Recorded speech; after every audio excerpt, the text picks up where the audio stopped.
Alors oui, je sais, le titre est un petit peu sensationnel, mais c'est parce que je tiens à vous raconter une histoire vraie qui date déjà d'il y a plusieurs années et qui justement fait sensation lorsqu'on la raconte. En fait, il s'agit d'une personne qu'on va appeler Luc, bien sûr c'est un nom emprunté pour le coup, et qui est devenu effectivement riche grâce à des arnaques bien ficelées à grande échelle auprès donc d'internautes qui pensaient bien faire en installant des extensions de navigateurs. Et puis comme vous le savez, on entend souvent parler de virus, de phishing, il faut faire attention aux pièces jointes, des choses comme ça, mais on ne parle pas souvent des extensions de navigateurs auxquelles il faut se méfier. Vous avez tous un navigateur web, notamment pour voir cette vidéo, que ce soit Firefox, Opera, Safari, Chrome ou peu importe, et bien tous ces navigateurs, ou presque en tout cas, peuvent installer ce qu'on appelle des add-ons, des extensions pour ajouter des fonctionnalités à ce navigateur. Par exemple, pour ajouter la fameuse barre d'outils qui permet de voir la météo. Bien sûr, ce n'est pas le truc le plus utile, vous allez me dire, mais il y a beaucoup d'extensions comme ceci, par exemple pour pouvoir télécharger des vidéos YouTube sans avoir à aller sur notre site, il suffit juste d'ajouter un petit bouton sous la vidéo que cette extension justement permet de faire. Et on va donc parler de ces extensions avec ici, vous voyez sur mon écran, le fameux site Cyberini, à ce qui paraît c'est un très bon site, et vous voyez que j'ai installé une extension qui permet de voir l'historique d'un site donné. Cette extension, elle ajoute ce petit bouton, vous voyez, elle s'appelle History Deleter. Si je visite donc le site, alors par exemple, on va visiter quelques pages, comme la page tous les cours, la page d'accueil, qu'est-ce qu'on a encore, la page questions et réponses.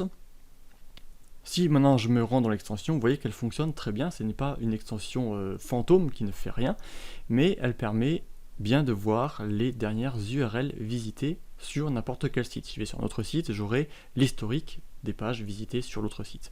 Je peux ainsi supprimer l'historique. Vous voyez, je viens de le faire, et l'historique dans le navigateur, qui est donc retenu par Firefox ici, est supprimé. Très bien, l'extension fonctionne.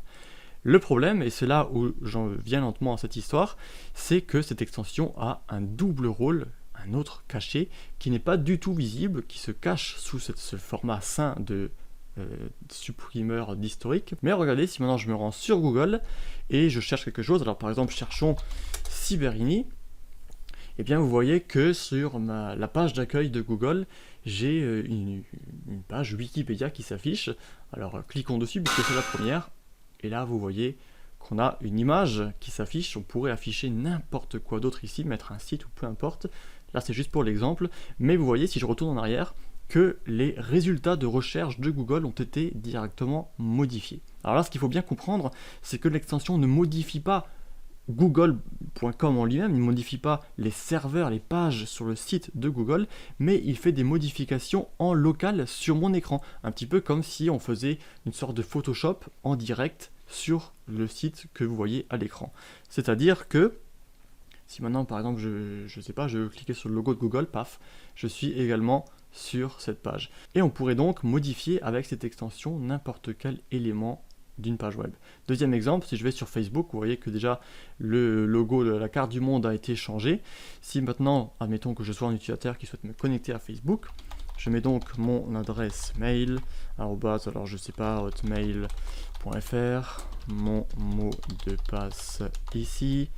Alors je vais encore continuer à taper juste pour l'exemple, on va par exemple se rendre ici dans prénom, admettons qu'on souhaite s'inscrire finalement, et puis vous voyez qu'on a un message qui s'affiche et qui nous affiche directement ce qu'on a tapé, même s'il y avait un champ avec les astérisques. En l'occurrence, vous voyez adresse email, mon mot de passe que j'ai tapé ici, et puis ensuite je commençais à taper le prénom et nom de famille. Cette extension peut donc également récupérer ce qui est tapé sur un site web. Vous voyez que c'est un véritable outil de surveillance, car vous imaginez ce qui se passe si votre activité était surveillée, peu importe le site que vous visitez, peu importe ce que vous tapez. Facebook, messages, email, peu importe, tout pouvait être récupéré avec ce type d'extension. Un gros problème de vie privée donc. Et pour le dernier exemple, admettons, alors ça c'est là où je vais en venir au cœur de cette histoire. Si je vais sur le site apple.com, vous voyez je suis bien sur apple.com, eh bien j'ai visiblement une petite publicité qui s'affiche sur la droite de l'écran où je peux gagner un iPhone 11. Vous voyez que la publicité reste affichée, peu importe là où je vais dans la page. On pourrait bien sûr admettre, alors maintenant vous voyez si je clique sur le titre iPhone 11, je suis de nouveau sur mon image, tout le site Apple est modifié encore une fois en local dans mon navigateur alors que le site fonctionne très bien.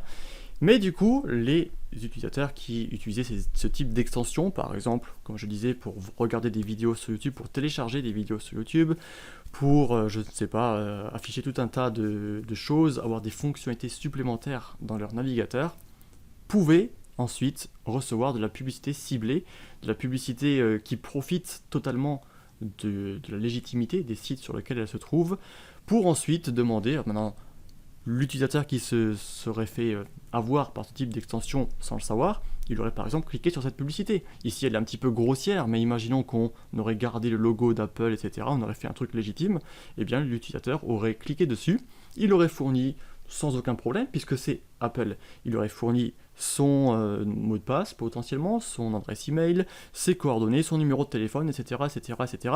Et puis il aurait reçu soit des publicités pour acheter finalement quelque chose, soit ces données auraient été revendues. Dans tous les cas, le propriétaire de cette extension gagnait de l'argent, et cela à grande échelle, avec des, je sais pas, des centaines de milliers d'installations. Avec ce type de publicité au quotidien sur n'importe quel site visité, vous vous imaginez qu'à un moment ou à un autre, l'internaute ciblé, l'internaute qui était en fait compte piraté, commençait à rapporter beaucoup d'argent à son propriétaire. Et c'est pour cela que ce fameux Luc, notre cher Luc, est devenu riche, sans doute très riche, avec ce type d'arnaque.